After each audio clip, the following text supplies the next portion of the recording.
Bonjour à toutes et à tous et bienvenue sur Agile Toolkit et notamment bonjour à Céline qui est toujours la première à mettre un like sur les vidéos qui sont programmées le lundi matin. Merci à tous d'ailleurs de me suivre car j'ai oublié de le dire dans la précédente vidéo, mais nous avons atteint les 100 abonnés, nous avons même dépassé les 100 abonnés sur la chaîne au moment où je parle. Je crois qu'on est à 106 abonnés et certainement quand vous verrez la vidéo, j'espère, je croise les doigts, il y en aura peut-être plus. Donc merci à tous ceux qui me suivent. D'ailleurs, pour fêter ça, on fera un live un live des 100 abonnés. Donc il sera programmé dans quelques semaines, je pense. Il faut que je m'organise un peu, j'ai jamais fait de live sur YouTube. En tout cas, si vous voulez participer à ce live, alors soit en direct, j'annoncerai la date avant, mais si vous ne pouvez pas être en direct, vous pouvez aussi poser vos questions.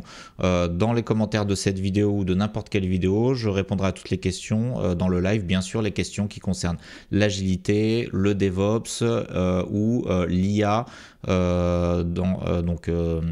L'IA pour l'agilité et ou le DevOps, donc qui sont les thèmes de la chaîne. Donc n'hésitez pas à poser vos commentaires. En tout cas, revenons à nos moutons et d'ailleurs on va parler de commentaires justement aussi dans cette vidéo. Le but de la vidéo d'aujourd'hui, c'est les use cases qui marchent. Il y a les use cases qui marchent. Quels sont les use cases qui fonctionnent avec l'IA? Alors pourquoi je fais cette vidéo? Eh bien, ça correspond à quelque chose que j'ai observé donc sur les réseaux sociaux, donc principalement LinkedIn ou des forums ou même YouTube, en commentaire. Donc ça, ce sont des faux commentaires parce que pour utiliser les commentaires, il faut demander l'avis des auteurs, et comme c'est trop compliqué et que c'est des gens que je connais pas, j'ai demandé à l'IA de me générer des commentaires représentatifs de questions que pourraient se poser des gens, mais des commentaires comme ça, j'en vois très souvent, notamment sur LinkedIn ou sur d'autres supports comme je vous l'ai dit précédemment. Donc exemple, question de néophyte, à quoi l'IA est utilisée concrètement, comment se mettre à jour sur ce sujet, apprendre à l'exploiter efficacement. Donc ça, c'est exactement ce à quoi je vais répondre, comment exploiter l'IA pour notre sujet qui est l'agilité. Donc ces commentaires, je les ai fait générer par ChatGPT, des images, donc vous voyez, c'est assez propre. Autre exemple, j'avoue avoir du mal à trouver de vrais cas d'usage liés à l'IA, donc c'est exactement ce qu'on va faire, nous, des cas d'usage liés à l'IA. J'aimerais avoir vos retours d'expérience sur l'utilisation des LLM dans des projets agiles. Où vous êtes... Alors là, je sais pas, c'est mal écrit, bon, c'est généré par IA, Scrum Master, etc. afin de doper votre productivité. Eh bien, c'est notre sujet, c'est le sujet de la playlist Agilité et IA qu'on suit sur la chaîne depuis maintenant un petit moment. Donc dans cette vidéo, j'ai voulu rassembler tous les use cases qu'on a testés et vous faire un petit retour d'expérience un peu synthétique sur les use cases qui marchent. Comment utiliser l'IA pour gagner du temps tout simplement. Je vous rappelle qu'il y a la vidéo IA pourquoi on doit s'y intéresser qui dit pourquoi l'IA est un nouvel outil très important que tout le monde devrait apprendre à utiliser parce que ça va devenir incontournable, qu'on le veuille ou non, c'est un outil qui est là et il faut en tirer le meilleur, bien évidemment, et ne pas le subir aussi, mais plutôt utiliser cet outil pour faire ce qu'on a envie de faire. Bon, en tout cas, l'IA, alors qu'est-ce qu'un use case qui marche? Alors c'est un use case facile, avec un prompt assez simple. Bon, ça c'est ma propre définition que je vous pose pour cette vidéo. Après, ça c'est un peu subjectif. On pourrait se dire que même si c'est des prompts très sophistiqués, c'est intéressant aussi si c'est efficace. Mais bon, nous on va se cantonner au prompt simple, pour que ce soit facile d'accès et l'accessibilité d'IA, la facilité d'utilisation, à mon avis, c'est un des points forts de ces nouveaux outils. Et je vous rappelle que quand je dis IA, je parle des produits d'IA générative basés sur des LLM bien souvent, tels que ChatGPT, Claude, Gemini. Donc dans toutes les vidéos sur l'IA, maintenant je mets un disclaimer sur le terme IA, c'est un abus de langage de dire IA pour dire ces produits d'IA générative, mais la plupart des gens ne sont pas experts en intelligence artificielle et c'est un petit raccourci que je fais d'utiliser le terme d'IA. Mais par IA, j'entends bien sûr sur les produits d'IA générative basés sur des LLM et qui sont packagés avec tout un tas de services et tout autour, avec tout un tas de technologies qui permettent de faire des conversations, de générer des images, etc. Donc, bref, je m'égare un petit peu. Donc, un use case qui marche, bah, voilà, nous, on va partir uniquement avec des prompts faciles et simples. Et un use case qui marche, c'est surtout quelque chose qui peut être utilisé dans une situation réelle. C'est-à-dire que ce que va nous produire l'IA, on va pouvoir l'utiliser réellement. Et qu'est-ce que j'appelle situation réelle? Bah, sur cette chaîne, on s'adresse à des professionnels de l'agilité, des professionnels de la gestion de projets informatiques, des professionnels du développement logiciel. Donc, ça veut dire on va vouloir trouver des use cases qu'on va pouvoir utiliser au travail. Donc, ils vont nous donner un niveau de qualité suffisant pour être utilisé dans un contexte professionnel, hein, tout simplement. Et aussi, un use case qui marche, eh ben, c'est un use case qui doit nous faire gagner du temps. Donc, si l'IA est facile à utiliser, mais que ça prend quand même trop de temps, et même si le résultat est correct, si ça nous prend plus de temps que de faire les choses à la main, ben, évidemment, ça ne va pas nous rendre service, donc on ne va pas l'utiliser. Donc voilà, je vous propose ces 3 critères-là. Alors, entrons tout de suite dans le vif du sujet. Le premier use case, donc ça c'est la chose qu'on a testé le plus sur la chaîne, c'est répondre à des questions sur l'agilité. Donc ici je vous ai mis juste une petite partie de toutes les vidéos qu'on a fait. On a testé plein d'IA, d'ailleurs je vous l'ai mis ici sur la slide de titre, c'est toutes les IA que nous avons testées: ChatGPT, Claude, Gemini, Perplexity, DeepSeek, Mistral, l'IA Made in France, Cocorico, Gamma, l'IA spécialisée dans les présentations PowerPoint. Ici, c'est le logo de Oyama qui est un outil qui permet de tester des LLM en local sur son ordinateur. On a testé pour l'instant que Yama 3.2 et enfin Grok, l'IA qui est associée à X, le réseau social. Donc on a testé quand même pas mal d'IA. Et la seule chose qu'on a testé de manière un peu systématique sur toutes les IA, c'est répondre à des questions sur l'agilité.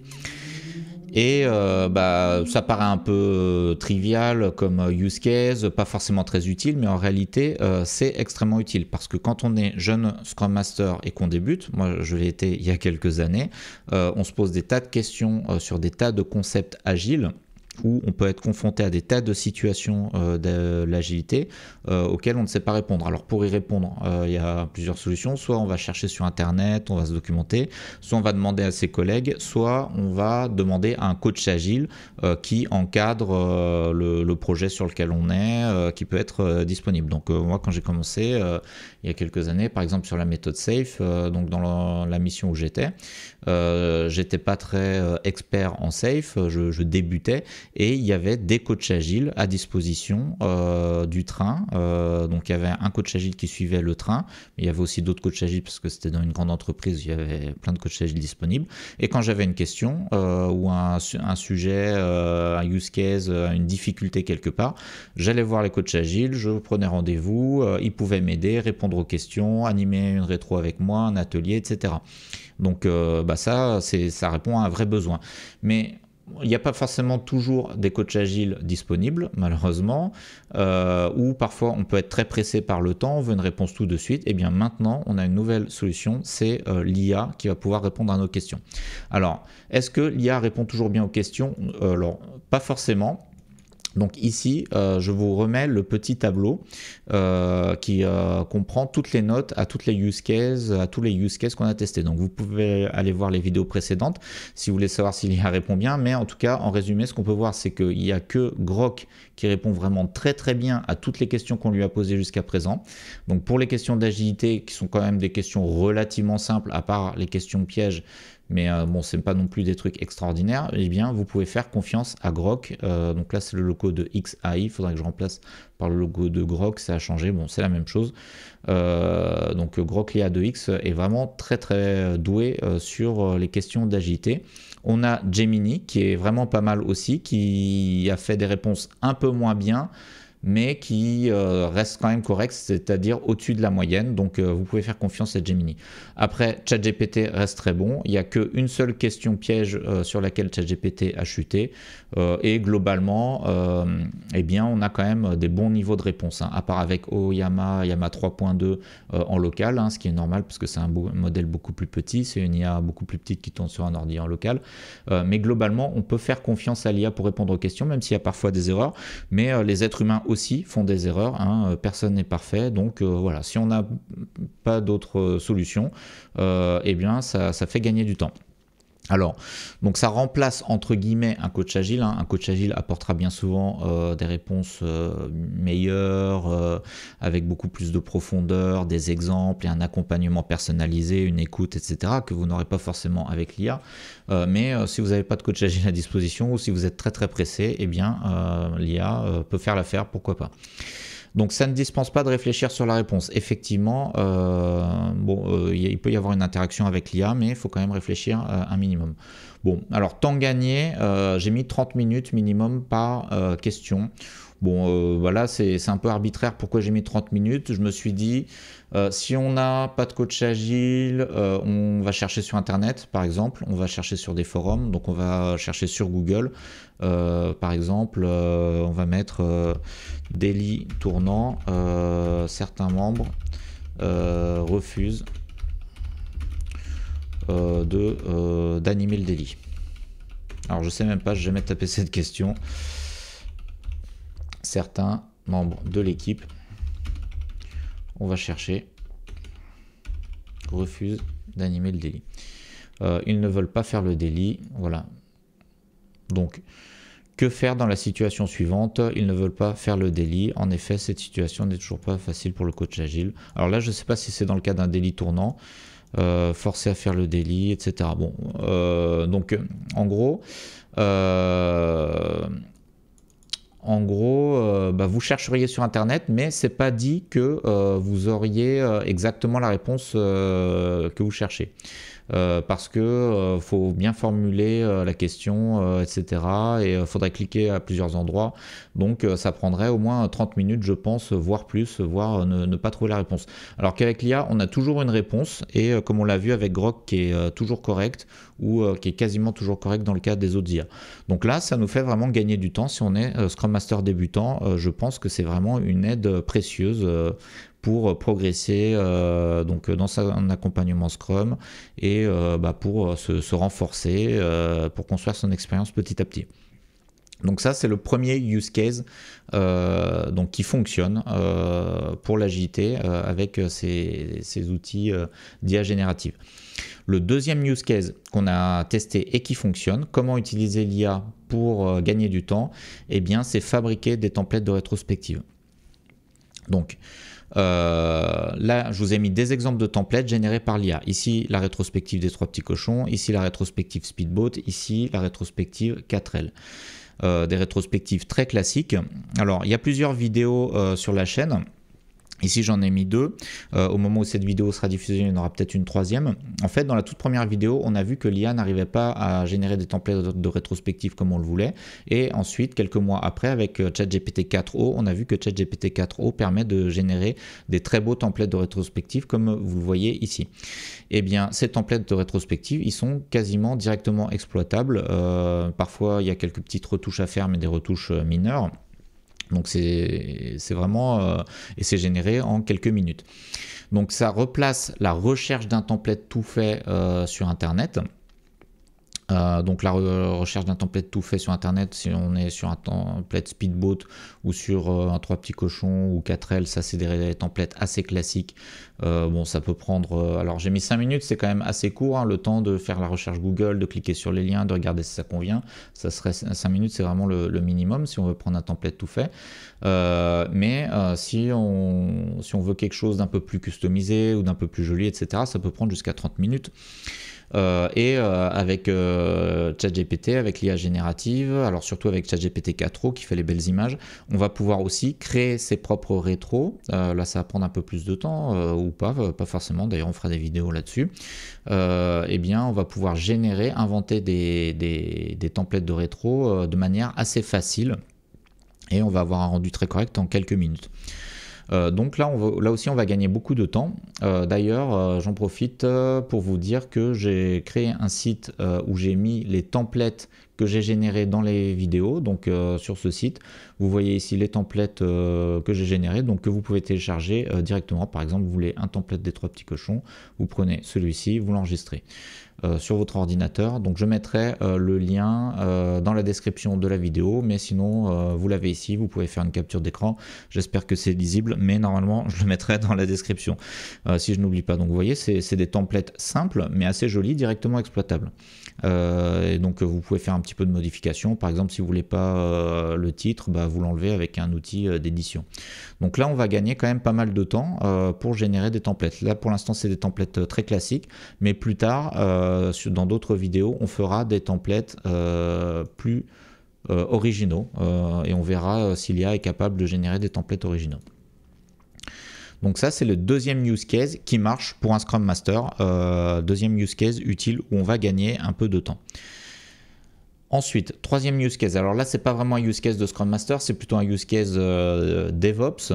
Mais bon, sur la chaîne, on s'intéresse aussi au DevOps un petit peu. Du moins, pour l'instant, on n'a pas beaucoup trop parlé de DevOps, mais c'est un sujet que j'aimerais développer par la suite.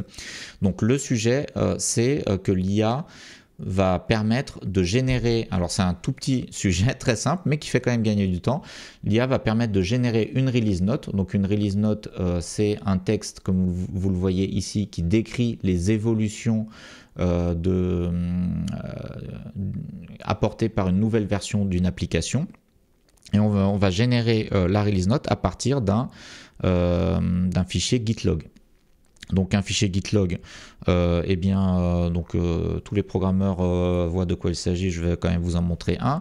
Donc ici vous avez les commentaires de commit, alors j'ai anonymisé les mails et l'auteur, mais vous voyez, vous avez les commentaires de commit à chaque fois qui disent ce qui a été fait dans l'application dans cette version. Et avec ces commentaires, on est censé écrire une release note qui s'adresse aux utilisateurs de l'application. Eh bien, ça, c'est le résultat qui est généré directement par IA. Donc là, vous voyez que c'est un résultat très propre. Et d'ailleurs, vous voyez que là, ici, l'utilisateur, c'est GitHub Actions. Donc, c'est-à-dire qu'on a intégré la génération de commentaires, la génération de release notes.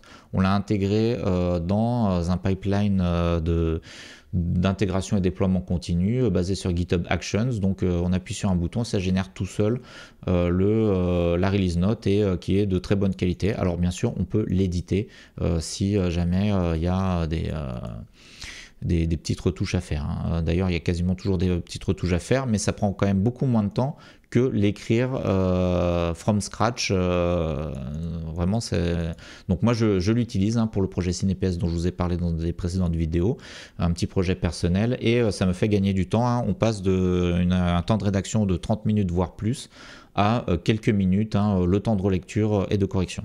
Donc ça, c'est un deuxième use case où l'IA générative nous apporte un petit bénéfice. Hein. On gagne du temps pour une tâche qui est finalement pas si intéressante que ça. Relire des commentaires de commit, se souvenir de ce qu'on a fait dans telle version pour écrire une release note, et bien là, c'est fait automatiquement. Alors voilà, donc là on fait ça avec les commentaires de commit, c'est le plus facile. On peut aussi alimenter l'IA si on veut avec un système de ticketing avec Jira par exemple. Donc pour ce projet là on utilise Trello, on pourrait très bien brancher Trello sur l'IA, mais ça marche déjà très bien avec les commentaires de commit pour peu que les commentaires de commit soient relativement bien écrits, mais pas besoin qu'ils soient parfaits non plus. Autre use case qui marche, c'est la génération d'images dans le but d'illustrer des slides. Dans mes slides, j'aime bien mettre des images d'illustration. Pourquoi on fait ça dans les slides? C'est pour faire joli, d'une part, mais aussi quand les gens ils voient une image d'illustration dans un slide pour expliquer un concept, ça va faire appel à leur mémoire visuelle ou à leur intelligence visuelle et ils vont mieux se souvenir, mieux comprendre le concept. Alors ça peut être un peu tiré par les cheveux parfois, mais parfois la plupart du temps c'est utile. Donc ici c'est une image que j'avais mis dans le slide sur RTE, Release Train Engineer. Donc c'est entre guillemets le conducteur du train. Donc là j'ai mis un conducteur de train. Ici c'est une image que j'avais utilisée pour décrire la System Team. Donc c'est des gens qui vont assembler 2 morceaux de logiciel, donc ça illustre bien ce que c'est une system team. Bon, ici c'est une image pour agilité à l'échelle, pour illustrer le concept d'agilité à l'échelle. Bon, tout ça, ça va améliorer la présentation, améliorer la compréhension, améliorer la mémorisation de ceux qui vont suivre la présentation. Alors quand il n'y avait pas l'IA générative, je mettais déjà des images dans mes slides, mais j'allais les chercher sur des banques d'images. Et en plus, bon, ça prend du temps, donc faut chercher sur Google, par exemple, conducteur de train. Donc on va sur Google Images.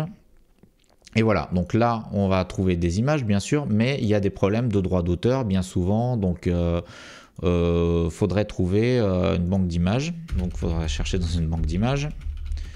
Voilà. Donc là, il stocke. Alors en plus, sur les banques d'images, la plupart du temps, c'est pas gratuit, c'est payant. Donc il y a quand même des banques d'images gratuites, mais c'est plus compliqué. Donc voilà, c'est toute une petite recherche. Donc là, vous avez le watermark de la banque d'images. Donc conducteur de train. Alors qu'en banque d'images gratuite, il y a FreePic qui est pas mal. Donc là on peut trouver des conducteurs de train, voilà, qui sont pas mal sur FreePic, et là on a le droit de l'utiliser gratuitement en citant bien évidemment le site, hein. Mais ça prend un petit peu de temps à trouver. Donc sur FreePic c'est quand même relativement rapide. Alors pour conducteur de train c'est rapide, mais pour illustrer le concept d'agilité à l'échelle, bah là c'est plus compliqué. Alors qu'avec l'IA, je lui ai dit génère-moi une image qui illustre le concept d'agilité à l'échelle. Elle m'a sorti quelques images, j'ai trouvé que ça c'était sympa, donc je l'ai pris. Pareil pour la system team, je lui ai dit génère-moi une image d'ouvrier qui assemble 2 pièces d'une même machine. Ça m'a sorti ça, j'ai trouvé ça sympa. Et voilà, donc alors que si je dois le chercher dans une banque d'images, il y a peu de chances que je trouve quelque chose qui convienne aussi bien. Donc ça fait gagner du temps, ça permet d'avoir des images plus précises par rapport à nos besoins. Donc voilà, c'est un gain de temps. Alors j'ai mis temps gagné 5 minutes minimum par image, 5 minutes parce que pour le conducteur de train, on peut quand même trouver facilement des images dans les banques d'images, mais pour des choses un peu plus compliquées, on va prendre plus de temps à trouver une image qui nous convient. Donc ça, c'est un deuxième use case. Alors moi, je fais quand même beaucoup de présentations, pas seulement depuis que je fais la chaîne YouTube, mais depuis toujours, je fais des formations, des présentations dans diverses missions où j'interviens. Et j'aime bien mettre des images illustratives, j'en cherche un peu tout le temps, et ben avec l'IA, ça me fait gagner du temps. Donc ça, c'est encore un use case qui marche. Alors ça, je ne l'ai pas montré dans la vidéo, comment on génère des images pour illustrer les présentations. Il n'y a pas eu de vidéo dédiée à ça, mais vous imaginez comment ça se fait. Alors je vous ai mis aussi d'autres use cases qui marchent, mais que je n'ai pas présenté dans mes vidéos, mais que j'ai testé, qui marchent vraiment très bien. Traduire un texte du français à l'anglais. Donc ça, je l'ai fait, ça marche vraiment super bien. J'ai même été surpris de la qualité de la traduction. Donc bon, j'ai pas eu à le faire souvent, mais récemment, il y a un recruteur qui me demandait un dossier de compétences. Donc un dossier de compétences, c'est un CV bien plus détaillé avec l'explication pour chaque mission de tout ce qu'on a fait.